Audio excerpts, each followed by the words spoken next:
ዛሬ አዲስና ልዩ የሆነ ዝግጅት ይዘንላችሁ ቀርበናል። የመጽሐፍ ቅዱስ ባለታሪኮች በሚል ርዕስ በየወቅቱ የምናቀርብላችሁ አዳዲስ ተከታታይ የጥያቄና መልስ ፕሮግራም ነው። በክፍል 1 5 የብሉይ ኪዳን ታላላቅ ሰዎችን እናያለን። ሕጉ ቀላል ነው። ለእያንዳንዱ ሰው 3 ፍንጮችን እሰጣችኋለሁ።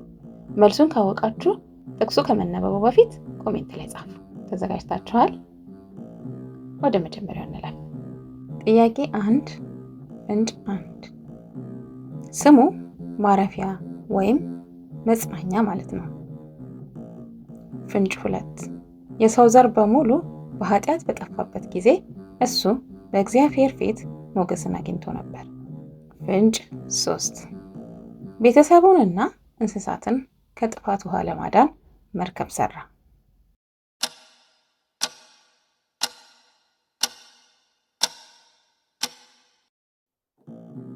ትክክለኛው መልስ አባታችን ኖህ የሚል ይሆናል። በዘፍጥረት ምዕራፍ 6 ቁጥር 9 ላይ እንደምናገኘው ኖህም በትውልዱ ጻድቅ ፍጹምም ሰው ነበረ። ኖህ አካሄዱን ከእግዚአብሔር ጋር አደረገ። ጥያቄ 2 እግዚአብሔር ከሀገርህና ከዘመዶች ተለይተህ ውጣ ባለው ጊዜ የታዘዘ ሰው ነው። ፍንጭ 2 ዘሩ እንደ ሰማይ ኮከብና እንደ ምድር አሸዋ እንደሚበዛለት ቃል ተገብቶለታል። ፍንጭ 3 የብዙሃን አባት በመባል ይታወቃል።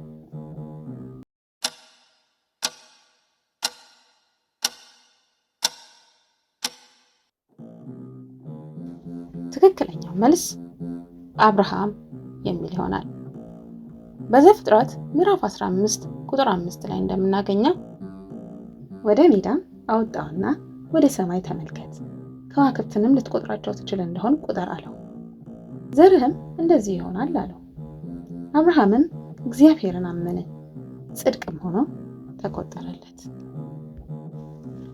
ጥያቄ 3 ፍንጭ 1 በነቢዩ ሳሙኤል ሲቀባ ገና ታናሽ እረኛ ነበር። ፍንጭ 2 እንደ እግዚአብሔር ልብ የሆነ ሰው ተብሎ ተጠርቷል።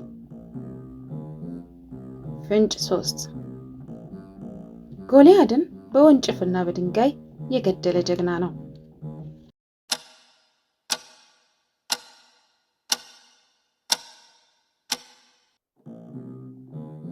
ትክክለኛው መልስ ንጉሥ ዳዊት የሚል ነው። በአንደኛ ሳሙኤል ምዕራፍ 16 ቁጥር 13 ላይ እንደምናገኘው ሳሙኤልም የዘይቱን ቀንድ ወስዶ በወንድሞቹ መካከል ቀባው። የእግዚአብሔር መንፈስ ከዚያን ቀን ጀምሮ በዳዊት ላይ በኃይል መጣ። ጥያቄ 4 ፍንጭ 1 አባቱ ያዕቆብ የሰጠው ባለብዙ ቀለም ካባ ነበረው። ፍንጭ 2 የፈርዖንን ህልም በመፍታቱ በግብፅ ምድር ሁሉ ላይ ተሾሟል። ፍንጭ 3 በወንድሞቹ ተሽጦ ወደ ግብፅ በባርነት ወርዷል።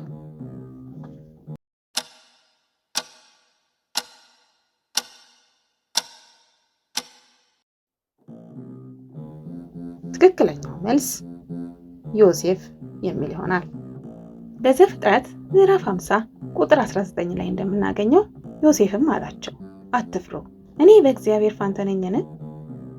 እናንተ ክፉ ነገርን አሰባችሁብኝ፣ እግዚአብሔር ግን ዛሬ እንደሆነው ብዙ ሕዝብ እንዲድን ለማድረግ ለመልካም አሰበው። አሁንም አትፍሩ፣ እኔ እናንተንና ልጆቻችሁን እመግባችኋለሁ።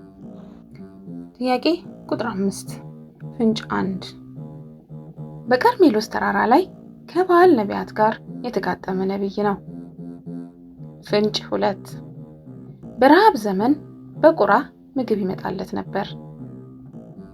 ፍንጭ 3 ሳይሞት በእሳት ሰረገላ ወደ ሰማይ የተወሰደ ነው።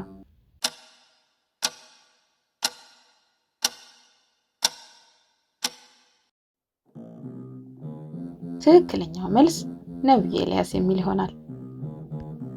በሁለተኛ ነገሥት ምዕራፍ 2 ቁጥር 11 ላይ እንደምናገኘው ሲሄዱ እያዘገሙ ሲጫወቱ እነሆ የእሳት ሰረገላና የእሳት ፈረሶች በመካከላቸው ገብተው ከፈሏቸው።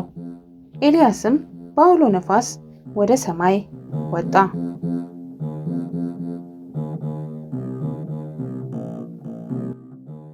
ለዛሬ ያዘጋጀንላችሁ 5 የመጽሐፍ ቅዱስ ባለታሪኮች እነዚህ ነበሩ። ከነዚህ ውስጥ ስንቱን መለሳችሁ? እስቲ በኮሜንት አሳውቁን። ቪዲዮ ከተመቻችሁ ላይክ በማድረግ እና ለሌሎች በማጋራት ቃሉን እናዳርስ። በሚቀጥለው ሳምንት በሌላ ቪዲዮ እስከምንገናኝ ቸር ሰንብቱ።